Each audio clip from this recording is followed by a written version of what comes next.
Have you ever wondered why some parents have incredible connections with their adult children and some can't even get a phone call? Well, I think the difference often comes down to how well we adjust to our new role as parent of adult children, moving from what I call a CEO role to that of a consultant. And today I'm going to share three key shifts to help you build strong, lasting relationships with your adult children. Relationships that are marked by dignity and respect and mutual trust. Hi, friends. I'm Valerie Wade, and welcome to Valerie Wade Coaching, where I share biblically based insights on emotional wellness that I've gathered from my 35 plus years of practice as a licensed clinical social worker and psychotherapist in the corporate and the clinical and private practice world. I'm also a parent of 3 adult sons, so this is a topic that's very near and dear to me, and I would love it if you would join me as we tackle this really important topic. Okay, let's start with the first tip I have, which is to rely on relationships and not titles.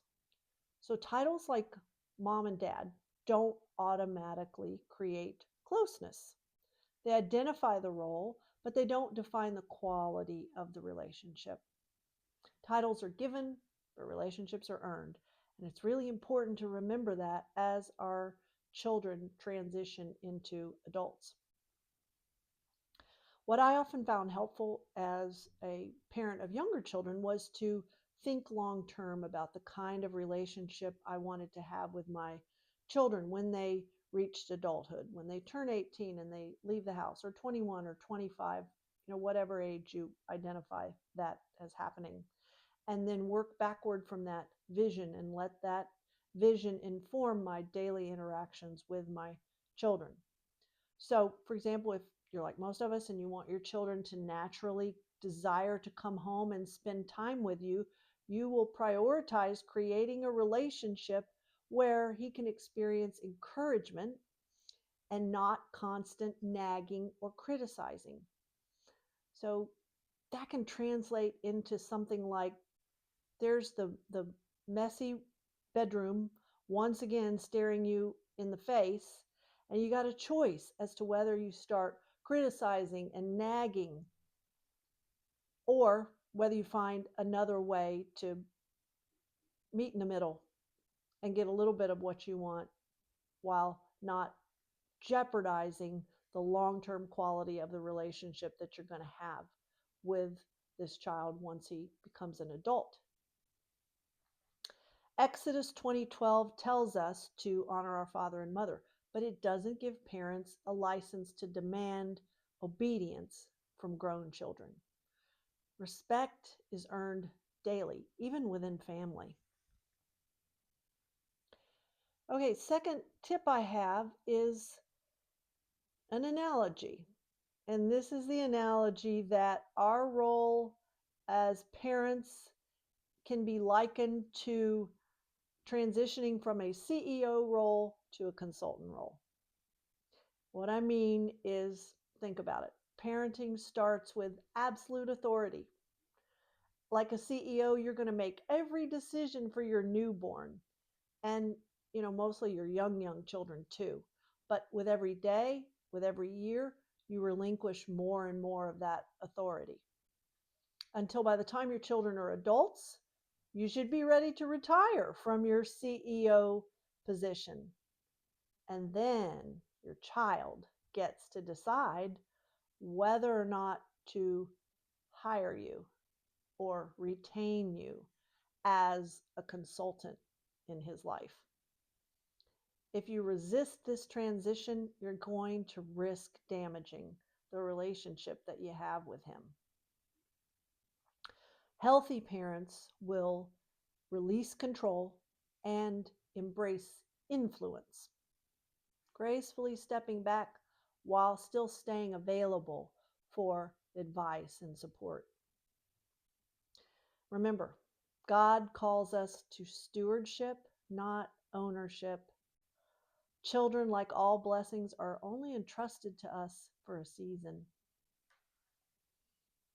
Third tip is to redefine respect. Respect in adulthood is mutual.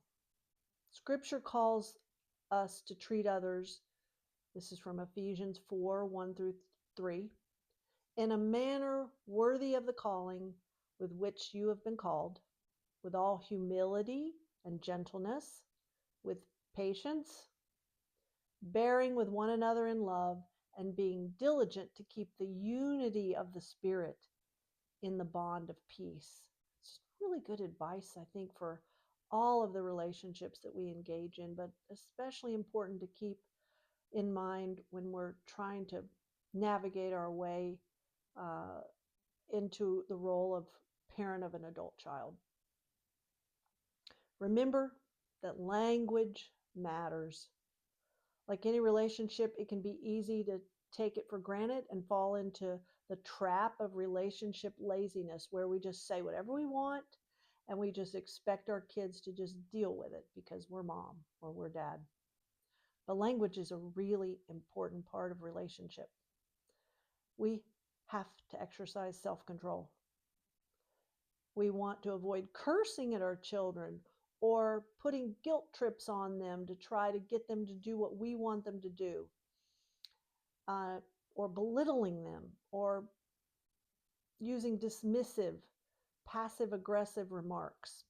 All of these language tactics are going to erode the trust that is so needed to build that healthy, joyful adult child to parent relationship.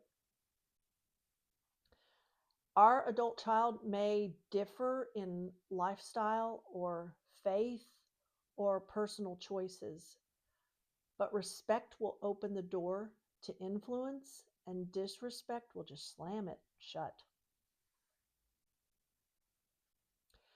So, to sum it up, when parents shift from power to partnership, then they're going to often discover deeper friendships and richer conversations and a faith filled bond that lasts. Building a healthy relationship with your child is less about control and more about trust and respect. I would love to hear in the comment section about how you've managed to build loving and trusting relationships with your adult child. And if this video encouraged you in any way, please consider liking, subscribing, and sharing it with a parent who needs hope today. Hit the notification bell so you won't miss our next session. I'm Valerie Wade. Thank you so much for joining me today, and I hope that I see you at our next coaching session.